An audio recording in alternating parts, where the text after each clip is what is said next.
मुझे लगता है महाविकास आघाड़ी में सब कुछ ठीक है और ठीक हो गया है, ये बताने के लिए ये पत्रकार परिषद है। हमारे आघाड़ी में कोई भी बिगाड़ी नहीं, बिगाड़ी तो मुझे सामने दिख रही। अब तक उनकी सीट शेयरिंग नहीं हो गई है, खींचमतानी चल रही है। बहुत से जो सिटिंग एमपी थे शिंदे गुट के, उनकी उम्मीदवारी कट गई है। बहुत सी बात है। महाविकास आघाड़ी में सब कुछ ठीक चल रहा है और इसलिए लेकर हम सब मिलकर एक ज्वाइंट प्रेस कॉन्फ्रेंस लेकर जनता के सामने जाएंगे। मोदी और योगी महाराष्ट्र में हैं, आज के दिन आज चुनाव प्रचार शुरू करें, आप क्या महाविकास आघाड़ी क्या देखें, 10 साल के बाद भी दर दर भटकना पड़ता है। यहाँ वोट मांगने के लिए योगी जी को आना पड़ता है। हा? योगी जी ने अपने राज्य में रुकना चाहिए। वहाँ की स्थिति बीजेपी की बहुत गंभीर है, मुझे मालूम। अभी मोदी जी को तो क्या है, सब पूरा सरकारी काम झाम लेकर वोट मांगने जा रहे हैं। ये कोड ऑफ कंडक्ट का उल्लंघन है, ये सबको मालूम है। पूरी सरकारी विमान, सरकारी तामझाम सब लेकर एक पार्टी के लिए वोट मांगना प्राइम मिनिस्टर को, ये पता होना चाहिए ये कोड ऑफ कंडक्ट का उल्लंघन है।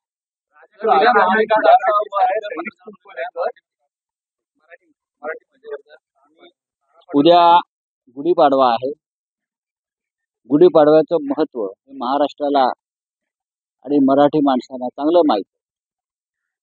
अत्यंत शुभ मुहूर्त म्हणजे गुढीपाडवा, 3.5 मुहूर्तापैकी एक। आमच्या भावना या दिवसाशी जोडलेल्या असतात। त्याच्यामुळे उद्याच्या शुभ मुहूर्तावर काँग्रेस, राष्ट्रवादी काँग्रेस, शरदचंद्र पवार आणि शिवसेना उद्धव ठाकरे यांच्या नेतृत्वाखाली यांच्यासह आमचे सगळे घटक पक्ष महाविकास आघाडी यांची संयुक्त पत्रकार परिषद उद्या शिवालय नरिमन पॉइंट इथे 11 वाजता होईल। आणि महाविकास आघाडीतली पुढली दिशा,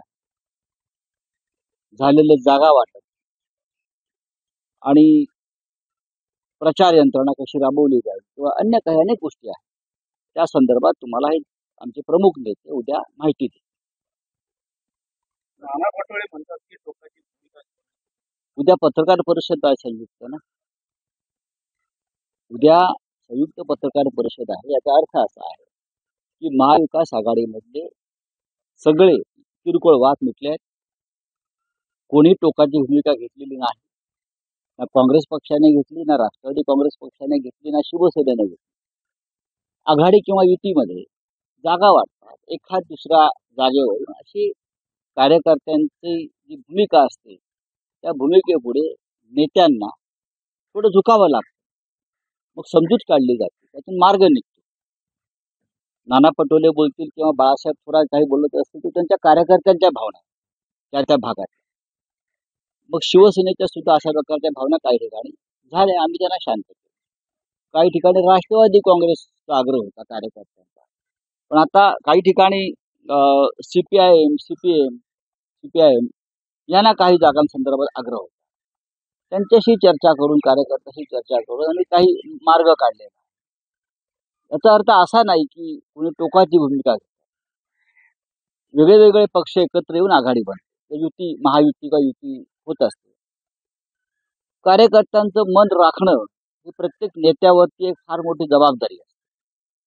पण मला वाटतं काल संध्याकाळपर्यंत सगळे विषय संपलेले आहेत आणि म्हणूनच आम्ही ठरवलं की आपण सगळ्यांनी एकत्र उद्या गुढीपाडव्याच्या मुहूर्तावर आपण पत्रकारांसमोर, जनतेसमोर जाऊया आणि त्यानुसार उद्या 11 वाजता शिवालयामध्ये संयुक्त पत्रकार परिषद ठरवली। कोणी कोण चांगला आहे ना, वडेट्टीवार योग्य बोलत आहेत।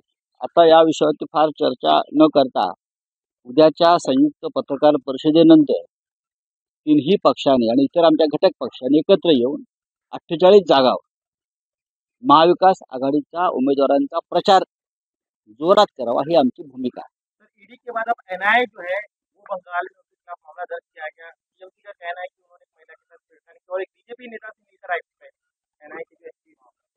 अगर पश्चिम बंगाल में टीएमसी के नेता ये बात सामने ला रहे हैं तो ये सच है। जिस तरह से चुनाव के माहौल में चुनाव चल रहा है और ED, CBI, NIA, Bharatiya Janata party की जो विरोधी है उनको इस तरह से तकलीफ दे रहे हैं, तो लोगों के मन में गुस्सा तो होगा ही। अगर कुछ गलती की है तो वहाँ भी सरकार है, वहाँ पुलिस है, वहाँ भी अपने राज्य की जांच एजेंसी है, वो अपना काम करेगी। अमोल कीर्तीकर आज ईडी चौकशी होणार आहे. मग काय झालं उमेदवारी दिली म्हणजे काय गुन्हा काय झाला? ज्यांच्या ईडीच्या चौकशा आहेत ते भाजपात जाऊन ते उमेदवार होऊ शकतात. ज्यांच्यावर खटले दाखल झाले आहेत तिथे चौकशी आहे आणि ज्यांच्या गुन्ह्यांवर मोदींनी हल्ले केलेले आहेत ते आणि त्यांच्या बायका मुलं ते स्वतः भाजपचे आणि त्यांच्या आघाडीचे युतीचे उमेदवार होऊ शकतात. आणि तुम्हाला अमोल कीर्तीकरवरती प्रश्न पडला? कोणाला प्रश्न पडला अमोल कीर्तीकरांना? सवाल आया हुआ है पहले को लेकर 52% का और जो परसेंट है उसमें बीजेपी लीडर और राजनीतिक फ्रंट की भागीदारी दिखाई जा रही है. पूरी संस्था जो है इस देश की महत्वपूर्ण संस्था उनके ऊपर आरएसएस ने कब्जा कर लिया, including supreme court. India block को लेकर रामनवमी को लेकर बड़े बयान आ रहे हैं। आपने देखा मोदी जी ने भी रामनवमी को लेकर ये आशंका जताई है कि राइट हो सकते हैं, वहीं ममता दीदी ने भी नहीं, राइट हो सकती है। अगर प्रधानमंत्री बोलते हैं तो प्रधानमंत्री ने पलटवार किया है दीदी ने। राइट कौन करेगा? आपके लोग ही करेंगे ना। चुनाव जीतने के लिए दंगे करवाने की जरूरत किसको पड़ती है?